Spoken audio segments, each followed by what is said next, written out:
अस्सलाम वालेकुम, welcome back हो गया आपके ब्लॉग के अंदर। अभी इस वक्त जो है ना ऑलमोस्ट आपको मैं दिखा देता हूँ टाइम, कोई 4 बजने वाले हैं, पौने 4 हो गए हैं। और आज का पूरा दिन जो है ना मेरा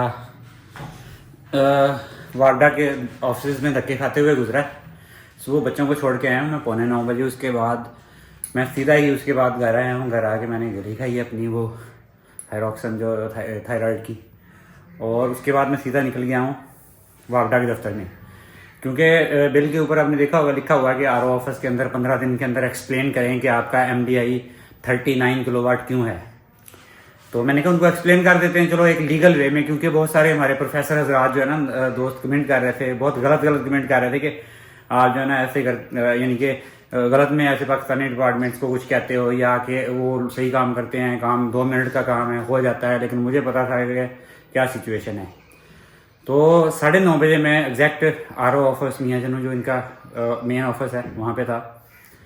तो आरओ साहब अभी आए नहीं थे वहाँ पे, उनका वेट किया मैंने उधर ही। तकरीबन आधा घंटा मैं उधर ही वेट करता रहा उनके ऑफिस में। वेट करने के बाद जो आरओ साहब आए हैं, जो रेवेन्यू ऑफिसर साहब आए हैं, तशरीफ़ लेके आए हैं, मैंने उनको अपना मसला बयान किया। उन्होंने बात सुनी, तहम्मुल से बात सुनी है।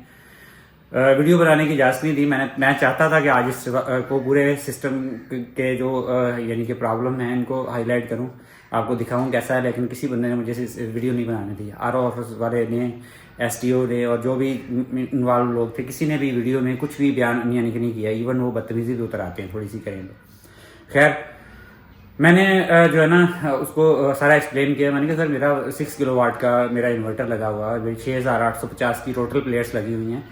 39 मैक्सिमम मेरी जो लोड है मेरा कैसे हो सकता है 39? मैंने क्या चीज़ चला दी? मेरे घर में कोई राइस मिल लगी हुई है, या कोई रिफाइनरी लगी हुई है, या कोई पावर प्लांट लगा हुआ है जिससे 39 किलोवाट एक लोड होता है, अच्छा खासा हैवी लोड होता है।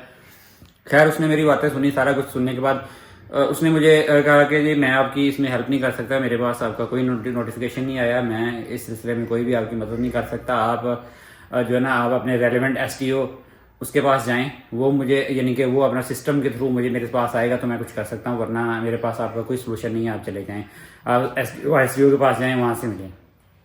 खैर हमारा रेवेन्यू ऑफिस हमारे सिटी की एक साइड पे है, और दूसरा जो हमारे सिटी की मेरे एरिया का जो फीडर है सिटी 2 वो दूसरी साइड पे है। यानी कि काफ़ी ज़्यादा, वो 5-6 किलोमीटर का गैप है उन दोनों के दरमियान में भी। खैर मैं वहाँ से उठा अपने एसडीओ साहब के ऑफिस में गया हूँ, तो एसडीओ साहब जो है माशाल्लाह वो भी अफसर है, बड़े अफसर है। उन्होंने भी टाइम पे आने की जहमत नहीं वारा की। खैर वो भी आ गए, कुछ अर्सा उनका वेट किया। उसके बाद वो भी तशरीफ़ ले आए हैं। तशरीफ़ लाने के बाद मसला मैंने बयान किया सारा अपना। तो उन्होंने मुझे आर्गूमेंट्स दिए जो कि मैं लेम एक्सक्यूजेस यानी कि लेम है, उन्होंने समझा शायद कोई, क्योंकि हमारे मियाँ चनो एरिया ऐसा है कि यहाँ 400-500-600 गांव देहात लगते हैं। तो मोस्टली जो इनके पास मसले मसाइल लेके आते हैं वो वैसे ही बेचारे देहाती, सीधे साधे देहाती होते हैं। उसने मुझे कहानी सुनाई कि ये कम्युलेटर एमडीआई है, ये हम हर बंदे को भेजते हैं, ये साल में एक दफ़ा या 6 महीने में एक दफ़ा हम लाजमी इसको भेजते हैं। इस तरीके का होता है, आपका कम्युलेटर है पता नहीं कितने महीने का। हमारा सिस्टम इस वक्त बंद है। सुबह ऑलमोस्ट कहने आप कि 10:30 बजे के करीब एसटीओ साहब के पास में पहुंच गया। उन्होंने कहा हमारा सिस्टम बंद है अभी, तो लाइट गई हुई है, 3 बजे आप मेरे पास जाना है। तो मैं आज वेट करता रहा हूँ, बाकी कुछ लोगों से डिस्कस भी करता रहा हूँ।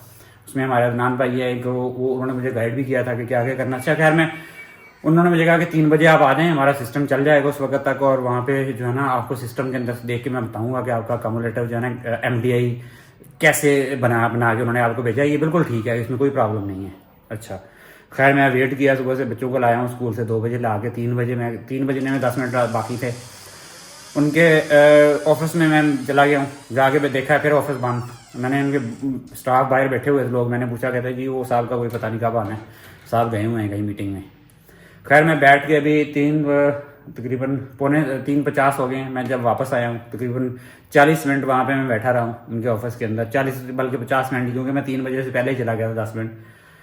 कोई अभी तक नहीं आए थे, और उन्होंने आना भी नहीं था। मुझे नहीं पता कि वो वापस आएंगे, दोबारा कब आएंगे, कितनी देर के लिए आएंगे।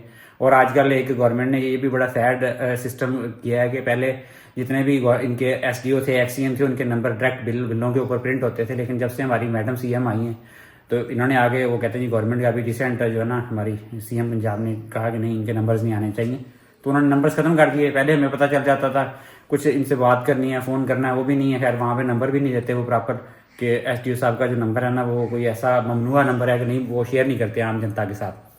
सर के 50-55 मिनट में उनके ऑफिस में खज्जल ख्वार होने के बाद वापस आ गया हूँ। और जो लोग मुझे भाषण दे रहे थे हक और सच का, राइट वे में चीज़ें करवाने का, मुझे उतरवा के बताए, मैंने आज पूरा दिन अपना ज़ाया किया सिर्फ इसी वजह से, क्योंकि 39 MDA के हिसाब से अगर वो मेरा लोड एक्सटेंड करते हैं तो सारी सी बात है, वो 39 किलोवाट का लोड तो नहीं करेंगे, वो तो 50 किलोवाट का लोड एक्सटेंड करेंगे। और 50 किलोवाट का लोड एक्सटेंड करने का जो नोटिस है वो भी अच्छा खासा उसका बनेगा, क्या उसको कहते हैं, इनवाइस जो बनेगी, जो कि डिमांड नोटिस होता है।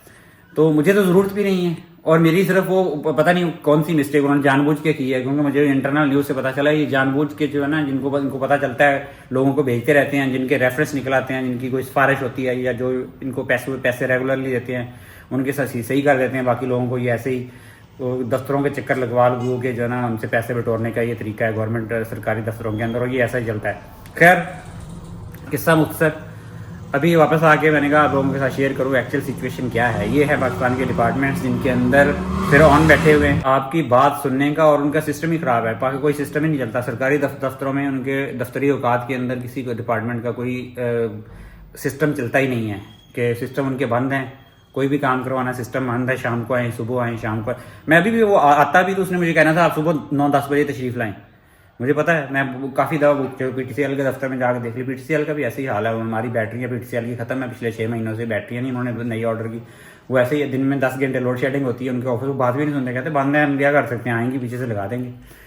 तो अभी आप देखना, मैं इसको दूसरे तरीके से, जिसको फाइलों को पहिए लगवाने वाला सिस्टम, वो कुछ भी नहीं करना पड़ना। यहाँ पे तो उन्होंने 10 तरह के मुझे डॉक्यूमेंट्स देने थे कि आप बिल प्रिंट करवाएं, आप मीटर की रीडिंग लेके आएँ, उसकी वीडियो बनवाएं, उनके प्रिंट निकलवा के उसको टेस्ट करवा के एप्लीकेशन लिखे, एक मौदवाना गुजारिश है जनाब SDO साहब, वागडा साहब, हम ये करेंगे, वो पूरी एक ना, जैसे हम प्रिंस चार्ल्स को हमने एप्लीकेशन देनी है, या मलका एलिजबेथ दोम को हमने एप्लीकेशन देनी है कि हमारा जो मसला है, हालांकि मसला कोई भी नहीं, इनकी गलती है।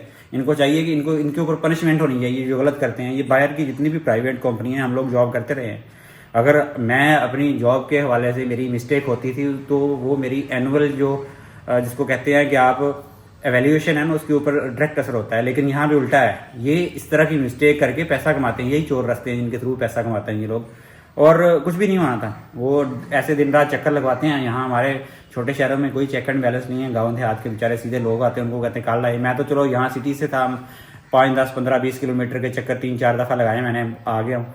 लेकिन जिन्होंने 20, 25, 30 किलोमीटर दूर से आना है और फिर वापस जाना है, आप सोचिए, वो उनको 4-5 दफ़ा हफ्ते में चक्कर लगवा दिए तो उनका बेचारों का बजट कहाँ पे जाना है, और वो उनको खारिज होनी वो अलग है। और जिस तरीके से उनको ट्रीट करते हैं, मैंने वहाँ पे हाथ बांधे बूढ़ी औरतें, वहाँ बच्चे खड़े हुए देखे हैं। और ये कैमरे के सामने, मैं चाह रहा था कि कैमरे के सामने कोई मौक़िफ़ दे, लेकिन किसी ने भी नहीं देने की कोशिश की। वो बल्कि सिक्योरिटी वालों को बुला लेते हैं कि आप इनको बाहर निकालेंगे, वीडियो नहीं बना सकते आप। तो ये सिचुएशन है, ये सिनेरियो, और कुछ भी नहीं हुआ। अभी दूसरे तरीका जो है इसका, कि कायदे-ए-आज़म का नोट जो है ना उसकी इज़्ज़त है। वोट की तो इज़्ज़त नहीं है पाकिस्तान के अंदर, लेकिन कायदे-ए-आज़म के नोट की अभी भी इज़्ज़त है। नोट दिखाएं, इनका मूड बन जाता है। अब देखें, मूड बन के ना, अभी मैंने लीगल तरीका स्ट्रेट फॉरवर्ड जाके मैंने चेक किया, आज पूरा दिन खज्जल खार हुआ, कुछ भी नहीं हुआ। अभी मैं जो है ना दूसरे तरीके से, जो दूसरा तरीका उसके थ्रू काम करवाएंगे, आप देखना कितनी जल्दी काम होता है। और वही तरीका पाकिस्तान में किसी भी डिपार्टमेंट, गवर्नमेंट है या प्राइवेट है, उसमें काम करवाने का। प्राइवेट में तो फिर भी आप कोशिश करो, आगे कोई रेफरेंस लगा कर सकते हैं, लेकिन गवर्नमेंट डिपार्टमेंट के अंदर तो आप रेफरेंस भी काम नहीं करते, इनके अंदर तो बहुत मुश्किल से काम होता है। तो ये थी आज की अपडेट, मैंने कहा आप लोगों के साथ शेयर कर दूँ कि इसके कुछ भी नहीं हुआ अभी तक। मुझे प्रॉब्लम नहीं, अगर 39 MDI जेन्युइन होती और मेरा लोड होता, मैं एक्सटेंड करवा देता, मुझे कोई इशू नहीं। लेकिन एक है ही नहीं, मैं 39 किलोवाट का, उसके बंदे वहाँ पे कह रहे थे कि यार 39 किलोवाट तो बहुत ज़्यादा, ये कैसे हो सकता है आपके घर का लोड। मैंने उनको पिक्चर्स दिखाई, वीडियो दिखाई कि भाई मेरे घर में 6 किलोवाट का एक इन्वर्टर लगा हुआ है, 12 पैनल लगे हुए हैं सिंपल, तो 39 किलोवाट में कैसे लोड यूज़ कर सकता हूँ। लेकिन क्योंकि उन लोगों ने ये रखी ऐसी चीज़ें हैं कि हम लोगों से माल बटोरना है, पैसा कमाना है, ये बाबू जो ब्यूरोक्रेसी है, ये बाबू लोग हैं ऊपर बैठे हुए, इनकी ऐसी रोजी रोटी चलती है, तो इन्होंने ऐसे ही करना है। ये थी आज की वीडियो, मैंने कहा आप लोगों के साथ आज की खज्जल ख्वारी लाजमी शेयर करूँ। जो लोग भाषण देते हैं कि पाकिस्तान में सब कुछ जो है ना स्ट्रेट फॉरवर्ड तरीके से होता है, या जो बाहर लोग बैठे हुए हैं, या मुझे लगता है उसमें मोस्टली वही लोग हैं जिन्होंने कभी पाकिस्तान के गवर्नमेंट डिपार्टमेंट के अंदर जाके कभी कोई काम नहीं करवाया, या ये वो लोग हैं जो खुद गवर्नमेंट के डिपार्टमेंट्स में काम करते हैं, इसलिए इनको पता ही नहीं है कि ये आम आवाम कैसे खज्जल खार होती है। कि आपसे मुलाकात होगी इंशाल्लाह कल एक नए व्लॉग में, तब तक के लिए मैं अपनी दुआ में याद रखिएगा। अल्लाह हाफिज़।